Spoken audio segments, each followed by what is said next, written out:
how y'all doing, man? I'm Jeremy Robinson, as always, back again another episode of The It Factor. Go ahead and introduce yourself, man.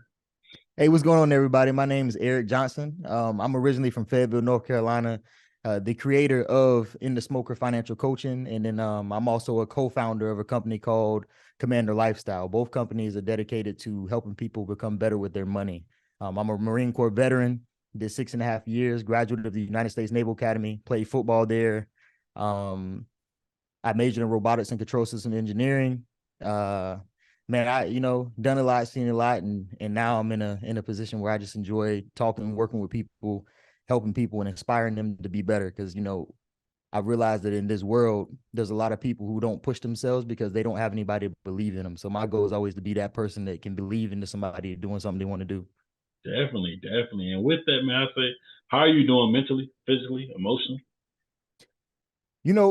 Right now I say I'm probably the best I've ever been in all those categories. And, it sounds kind of crazy to say, but for me, but it was a journey. It wasn't easy. But mentally, ever since when I got out of the Marine Corps, that was probably the toughest time I've had mentally because, I went to the Naval Academy, basically military since I was 17. So that was about 12 and a half years from academy to getting out of the military. So figuring out who I was as a person was a huge thing, outside of the uniform. I knew what I could do on a deployment. I knew I could lead Marines, but outside of that, I didn't really know much about myself. But, doing that, I started learning about journaling and all these other little skills that I always thought were dumb, right? Like, as a guy, I'm not writing a journal. I'm not, I started going to therapy, got a therapist, started dealing with it, and things just started clicking. Like I started feeling better. Like I was able to express myself better, which helped me out a lot. So mentally there, I'm in the gym 6 times a week. Physically, hey, you better watch out. I might go get back on the field with somebody, you know what I mean? Hey, keep playing. But physically I'm 6 times a week. Really not playing. I'm about to get back into the meal prepping piece, but physically I'm back to myself. On my last deployment, I blew my knee out and I got out of shape. Confidence went down. I wasn't, I didn't look like I played D1 football anymore. You can't walk for months, and your body, when you start getting up in near 30 in your 30s, that weight start coming from out of nowhere. So being able to get back in shape was also a huge confidence builder. Like, I fitting back in clothes I couldn't fit and things like that. So and so mentally, physically, emotionally, bro, I'm good. I appreciate you for asking. I'd ask the same to you. Like, how you doing? Because people don't really ask that, especially back. Like, so how are you?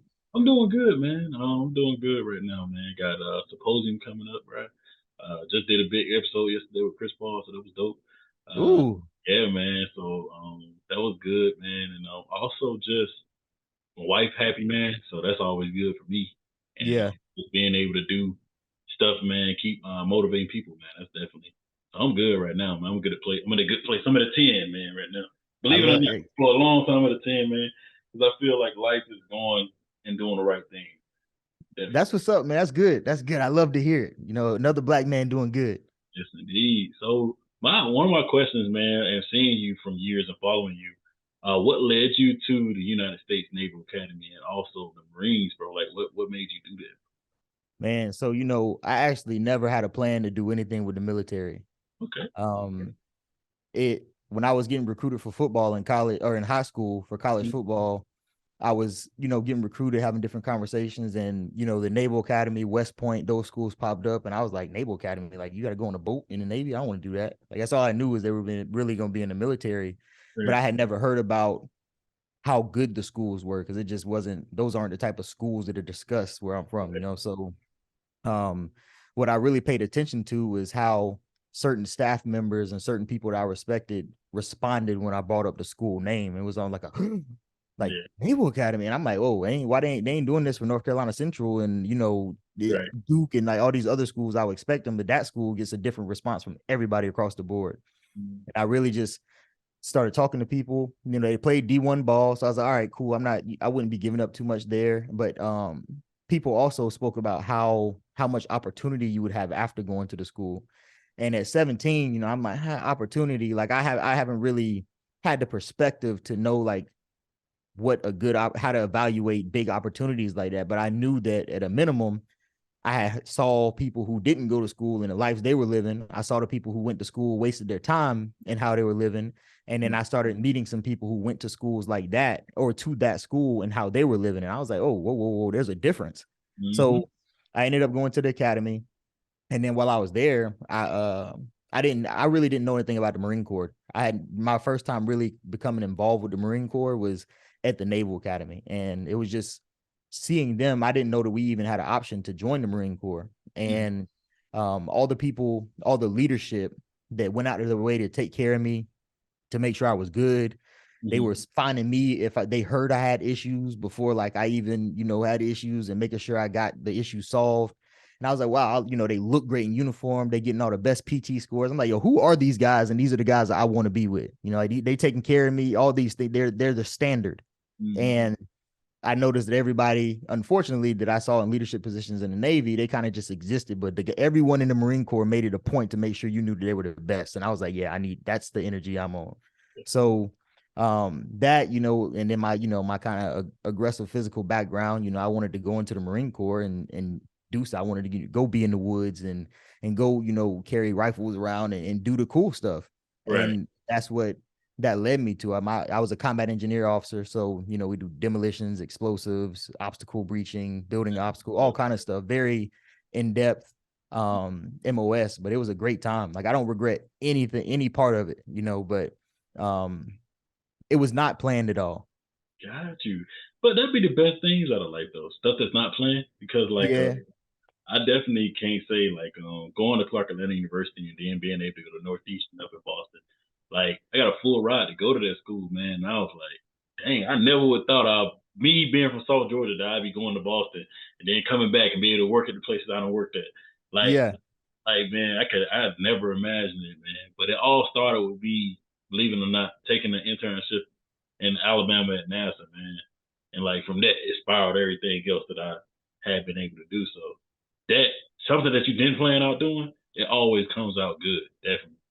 Yeah, and something else to just build on what you just said is, I don't think a lot of people realize that we always talk about negative things and negativity and how that compounds, right? One bad thing happens and another bad thing, but people don't really have the conversation about how positivity also compounds. And when you start doing the right things, more positive things that start happening as well. We focus so much on the negative that we never get the opportunity to have an experience like you just described. Definitely, man. You're right about that. So, in that thing, what is your it factor, man? Why you do what you do? My it factor.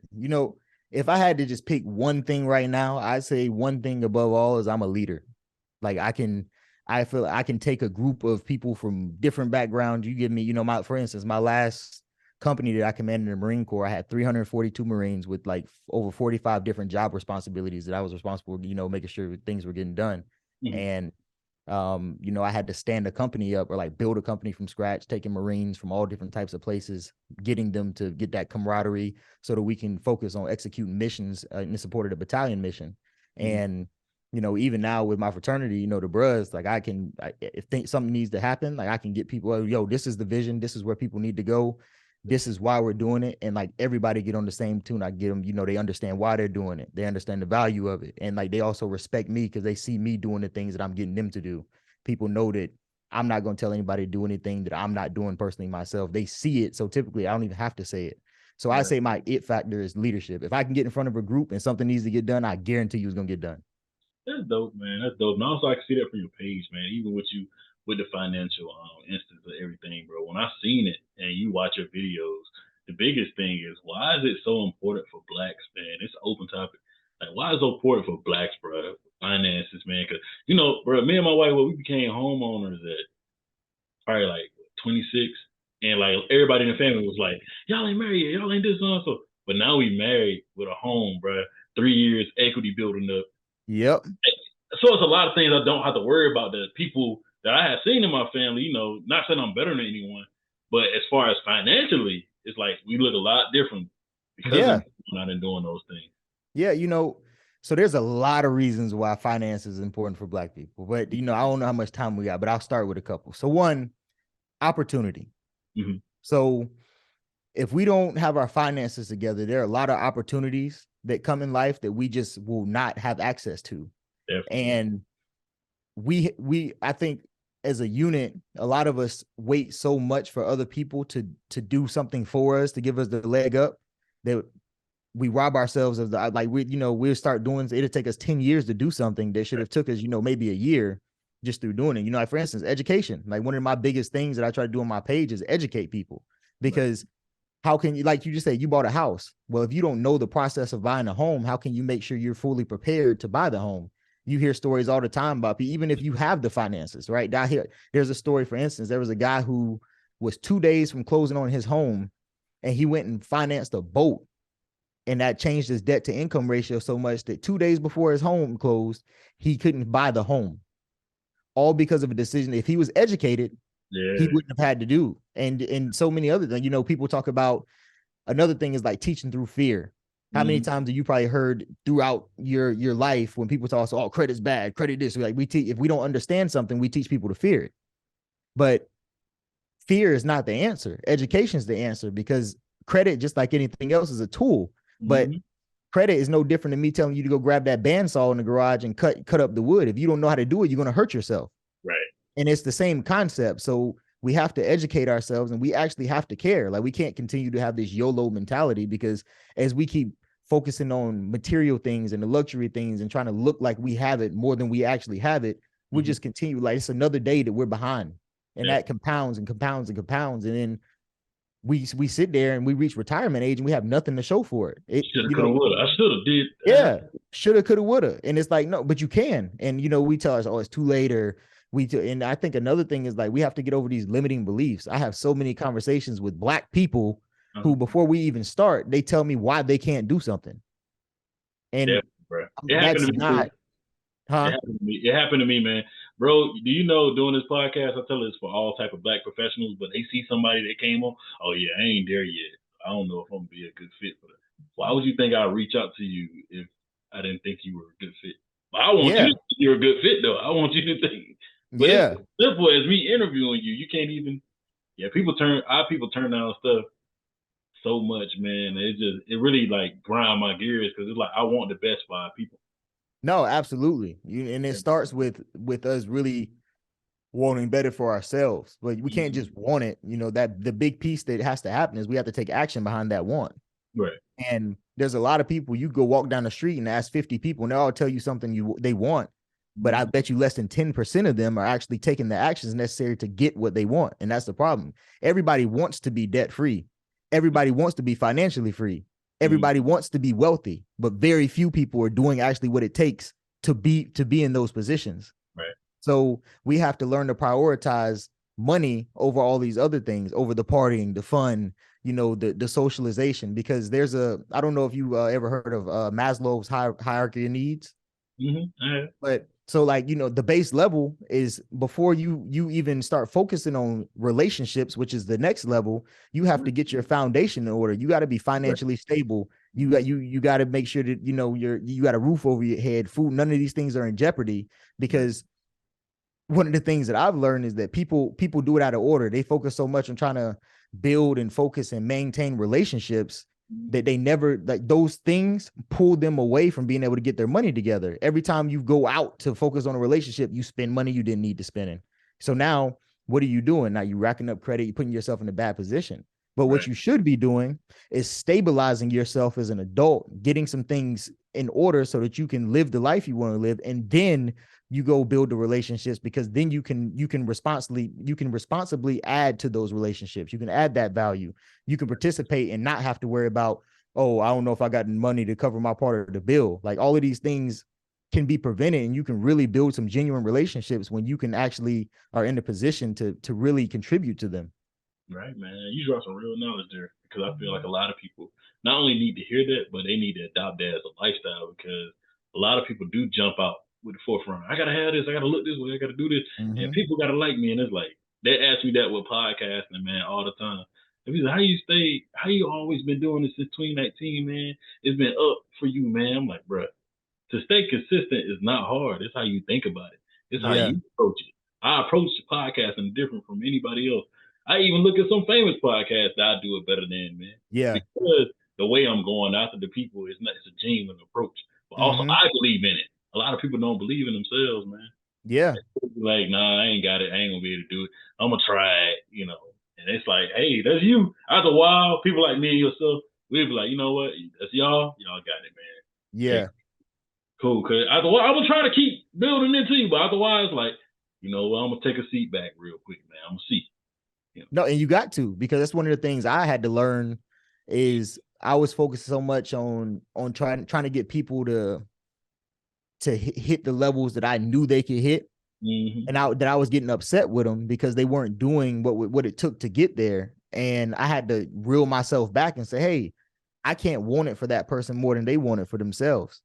And what that did is, one, it helped save a lot of friendships, relationships with like people I care about. But two, it also saved me the mental space, because you stress out like, yo, why I have the answer for this person. Why aren't they taking it? And I have nothing to do with that. All I can do is let you know that I have the information, let you know that I'm unselfish with information. And when you're ready to apply the information and use both of our time, effectively, I'll give it to you. But it goes back to the belief thing. It's the same thing. Like until you believe in yourself, it doesn't matter who believes in you, right? Nope. So you have to, everything starts internally. Yeah. If you want to be good with your money, it starts internally. What are your habits? What does your day-to-day life look like? If what should you be doing? What are the things that you should stop doing? So all of that stuff really feeds into it. Definitely, man. So with that, I would say also tell me about In the Smoker, man. Tell me about the In the Smoker mentality and also your book mindset. So my first book is called The In the Smoker Mindset, and it goes back to what I was just speaking about, which is that I think before you try to attack any goal, you have to make sure that you address your mindset to make sure that it supports the goal that you have. Because if you want to be financially free, but you have a negative mindset and you have negative habits with money, it doesn't matter what the goal is, because you're always going to put yourself in a situation where you can't get there. You're going to be putting your own roadblocks in front of you. So I wanted to address the mindset first, because that's how you overcome it. You think about people and the average consumer when they're dealing with money issues, what they're dealing with: pride. They don't want to ask for help.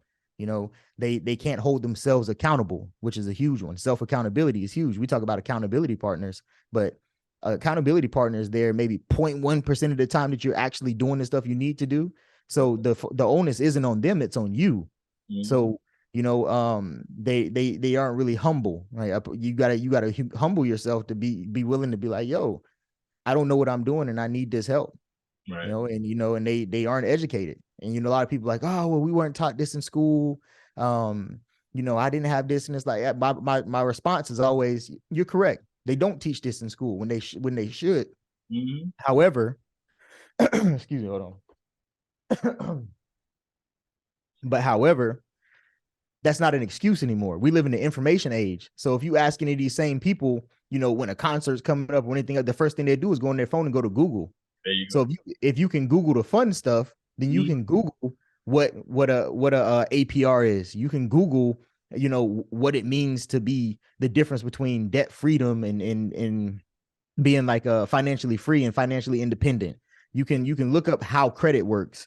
You can understand how a loan process works and why there's a principal payment and an interest payment. All of these things you can look up, but the problem is, we haven't given ourselves a reason why we should dedicate that time.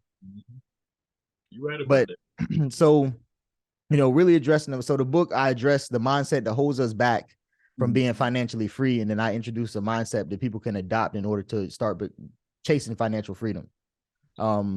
So that's really it. And then, In the Smoker overall, like if you follow me on Instagram, you see I cook a lot, and I love my smokers. So I just equated the concept of basically, the seasonings are like your habits. You have a specific amount of habits that you need to work on to build a goal for yourself, to make you into a person that's able to achieve a certain goal. And we're like the raw slab of meat, and you rub those seasonings, those habits on yourself as you rub the seasonings on the meat. And then the part that's really important is the smoker, right? Because when you're smoking something, it typically takes a long time to cook it. It takes hours, right? But during those hours, it's breaking down all the tough cartilage and all the things that wouldn't necessarily be good for you to eat, so that when it comes out, it's this tender piece of meat that, can provide sustenance to everybody. Well, in the smoker is the same thing. We have to go into in the smoker to work on ourselves. And it might take weeks, it might take months, it might take years. But the goal is, while that work is going on, when you come out, not only are you better for yourself, but you can also add sustenance to those around you. You can add value to those around you, because everything that you learn and you experience, that's an opportunity for you to build a bridge for someone else, so that they don't have to go through the same issues that you went through to learn a lesson. Definitely. I like that. I like that, man, because it also aligns with me, man, when it comes to the like podcast engineering, even being a husband, man. I'll be telling my line brother and a lot of people that's younger than me, man. I like that they always ask for advice, or I'm that type of person that try to talk and give people, hey, man, if you want to change the narrative, that's why I like to say a lot. Yeah. I listened to President Obama when he was like, "Hey, be the change that you want to see." So like we be having conversations, and a lot of times I notice with younger people, it wasn't that person to tell them like, "Hey man, try this way or do this way, man. Yeah, let's try it." And then they see it and like, "Dang, that's so simple, bro. I didn't know we could. Yeah. Oh, man, we supposed to go and do this. Oh, we need to go learn about finances. Why that's important." And over time it's like, "Oh yeah, get you a credit card. Don't, like you were saying earlier, don't be scared of it. Try it. Yeah. Before you try it, let me teach you some things that I learned. Don't do like I did. Hey, this is what I did, but do it though. So I feel like we have to be those people to create that change for people. And I would say in that also, man, what is one of your ultimate life goals, or multiple life goals that you have? If you have any. I mean, one between In the Smoker and Commander Lifestyle, right? So with Commander Lifestyle, one of the big things we're pushing right now is we have a Mastering Your Psychology seminar that we have, and we broke down the psychology behind like what's holding, like what prevents people from really putting themselves in position to make more money. And then we talk about the different attributes that you need to develop in order to get good with money, and like systems and ways of thinking to really put yourself in a good position to build structure for yourself. Because one of the biggest problems is that there are a lot of people that want to do better, but they don't have any guidelines. So we're trying to provide a playbook for people to be like, hey, look, do this, and I guarantee you're going to be at least in this position. And then we have a course to support that as well. But overall, like one of my goals is just I really want to be someone that really changes people's perspective and makes people take money seriously, because on the other side of all the strife and struggle, it is great. Like you could really build the life that you want and do things on your own terms. But a lot of people are focusing on the wrong things, and in turn they spend the rest of their lives working to pay back other people. That's not the way to live your life. So we're trying to show people, like, through one, educating and like giving them a different way of thinking about these things, but also two, like really breaking stuff down and giving them a guidelines. Because one of my biggest pet peeves when I listen to people speak or I take a course is that people give you the wave tops, but I'm not a wave top guy. Neither are my partners with Commander Lifestyle. We go in the weeds because we understand, we flip the board around. Like, what would I want to know? What did I want to know when I was in these positions? And it's like, wow, now we want to be the people to like, oh, if you want to know how to level your life up, these are the guys you're going to go to because they're going to take care of you. I want to be seen as that guy. Like, yo, if you hear In the Smoker or Eric Johnson, people are like, oh, yep, he got you.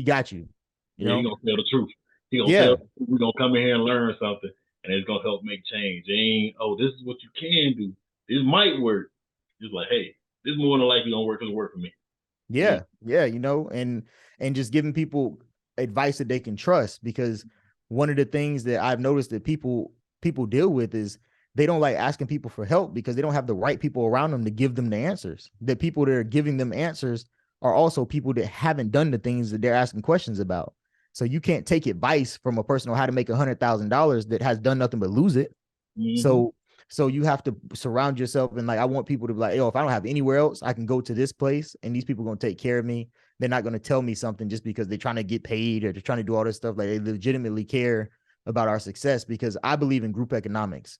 And the reason I want to really help people get their money and things together and get themselves structured correctly is because there's power in numbers. And if everybody has their own circle, and every circle has 10 people who have their money together and they all have $100,000 in the bank, that's a power that most people don't have. You could take 10 people with $100,000. How much money is that? That's $1 million that you got to leverage at y'all's position. Right. And like, that's a very different narrative than what we see in the Black community, but it's possible.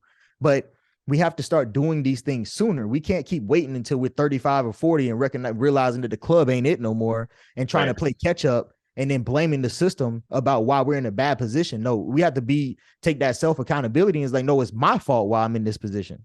There you go. And you just hit on something, bro. See, we're gonna have to keep talking, man, because we that right there, you just hit on something because I was telling my wife, man, I was watching one of our Sarahs and she was like on Instagram. She was like, she in her 30s. Oh, I'm in the club. It smells like weed. This son, she's just talking about it. I done spent this much money for drink, and I'm like, you're talking about all the things that you could have avoided by staying at home. But By you staying at still home. want to go out here and live this lifestyle. Like, and no, don't get me wrong. Like, go have fun. That's what you want to do. But like, don't complain on how it is. Because when you was 20, it was different. Now you older, you noticing like, oh, this ain't for me. You can go do something better. Save more Yeah. money at home, man. I always say that. And even that is like when you start progressing yourself and you really start leveling up, you can have fun, but the fun changes, or because your environment has to change. You can't put yourself in better positions and continue going to the places you're leaving from. You're trying to leave. Like you're never going to find what you're trying to get to in that place. Like, so your goal should be, if you're gonna go party, cool. Well, I'm gonna find the people who doing the things they need to do. Where do they party at? I'm gonna go in there because it looks different. You don't have to worry about the same issues because they're not doing those same things. Right. You have to be realistic about the environment you're going into and what the people that typically go there. If you go to one place, you'd expect something. But if you're really trying to push yourself and grow, then you got to find those other places, or you create it. Like here, I created it because we don't have much on the nightlife. So hey, I do the cooking. We do events at the crib, like, and everybody comes here. But now it costs everybody less money. Everybody's safe. You know what I'm saying? There's so many other benefits that come from it. And it's all through, we can either complain about how we don't have what we need. We can continue to go to environments that we complain about how we don't want to be in, or we can create an environment that we know we want to be in that's engineered by ourselves. Definitely, definitely. So with that, before we do close, man, because that's amazing right there. You just dropped a lot of gems. But also, I would say, man, would you happen to have any questions for me? Yeah, man. So what are like your low, like your long life goals, like your goals, especially like monetarily, like coming up? It ain't got to be like too crazy, but like, I got a better question. What do you think? Because how old are you? I'm 28 now. 28. All right. So yeah, perfect. You saying we about the same age. I'm 30. I ain't that far. But what have you seen is one of the biggest, what do you think one of the biggest problems are when it comes to the Black community and money? Like what have you seen personally? The biggest thing is a lot of us like hold ourselves back, Mm. and we spend money on things that don't matter. Like me and my boy was talking the other day, man. Dude, go out and buy some jeans, a pair of jeans, $100, $200, instead of like, oh, and then your credit card, bought it with a credit card, then you got to pay them back when you get paid. Then you got bills you got to pay, and like it's a lot of like playing catch up. And then Mm-hmm. a lot of times once I became a homeowner, people like, why you became a homeowner? You got to do this. I can have an apartment. So now that we in a restructuring period, that's what I would say.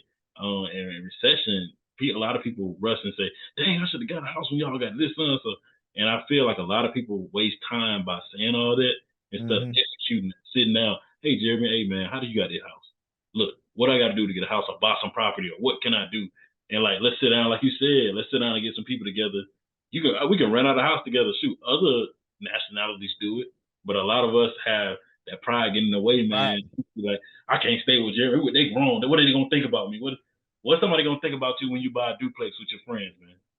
And y'all ain't gotta never work for nobody no more. What people gonna think about you when you don't have to worry about going to that 9 to 5 and doing these things because you're financially okay. You're able to take care of your family. So a lot of things I think that a lot of people think about now. They don't think Mm-hmm. about 5, 10 years from now. You Yep. know, they think That's about right spot now, on. living now. So Spot definitely on. the reason why I started the podcast so people can see that a lot of these people that I'm interviewing is they're preparing themselves for the future. Yeah, they work in the industry. Yeah, they do great things. But at the end of the day, a lot of people I talk to, they are trying to get beyond that mark and bring other people with them. Mm-hmm. They're not, oh, I got to get all this by myself, man. And I ain't knocking nobody that does that, but when it comes to me and my people, man, I always try to grow people. Say, hey, man, Yeah. okay. Or they ask me how I did it. I ain't holding no information back. I'm like, oh yeah, let's sit down, man. Let's have a cigar, man. Let's talk about it. Let's figure it Yeah. out. So definitely. I And feel that's like the way to be. definitely, man. You got to get that knowledge, and we got to get out our own way. That's the Yeah. big. Yeah. And we get out our own way. We set some goals for ourselves. We actually work towards what needs to be worked towards. We get away from the people that ain't trying to do what we trying to do, and we Right. push forward. And if you got to be by yourself on the beginning of that journey to get where you need to be, then be comfortable being by yourself so you can get where you need to be. Because the only person you're robbing at the end of the day is you and whoever else you may, your future family, your future friends, whoever else you may come in contact to, because now you're going to be a liability instead of an asset. And I tell people all the time, like me and my crew, like I get rid of that. I get rid of liabilities. I don't have time for them. So Right. even me, every day I'm doing something to make sure that I'm continuing to learn, continuing to grow, so that I'm going to always be of value to the people around me. Because if I'm of value, that means they're always going to see me as an asset, which means I'll never have a problem being wanted around. Definitely, man. So in that, bro, that's pretty much the show, man. Thank you so much. Hey, absolutely. But we Thank you for definitely got having to me. chop it up more often, man, because that's what Yeah. I like how you are, man. You a good guy, man. I appreciate you, bro. Yeah, that's like I'm just glad to be on here. I love these conversations, and I think it's important for people to see, different people having it. Especially like even black men. Like how many times do you really see like civil discourse about positive things like this? Normally you see some people on the net and there's black people arguing back and forth, they doing this and that. It's always showing us as ignorant, but it's not. Right. It's a lot of us are educated, we're smart, and we are trying to help each other, but they're not going to put that out there. But it's important for people like me and you to make sure that this is being put in front of other people to show them that, hey, everything you see ain't true, that we really are out here trying to make a change, and there are people out here really doing stuff. Indeed, man. So yeah, bro, we're gonna definitely be talking soon, man. I'm gonna drop a snippet tonight, and then in a couple more months to have like the episodes piled. Yeah. That's another thing. Always have that content. That's one thing I always tell people, like, have it with you. But I look forward to, man, reaching out to you, man, because you're part of the Impact Network now. So I definitely reaching out to you, man. And We can talk you were part of the In the Smoker / Commander Lifestyle Network too, man. We got a Commander Lifestyle what you call it, Discord as well. So the Discord, I don't know if you checked out our seminar, but if you haven't, I'll shoot you the link so you can check that out too. Definitely, and then let me know what you think about it. And then we got that, and then we can chop it up, and then anybody else that might benefit from that or my courses. We got all that. Like I'm telling you, we go get out here and we gonna make it happen. Like, and when the episodes come out and stuff, man, let me know so I can shoot it to all my people so we can get the views on there too. All right, I got you, man. Well, thank you, brother. I'll talk to you soon, man. Hey, absolutely. Take care, bro.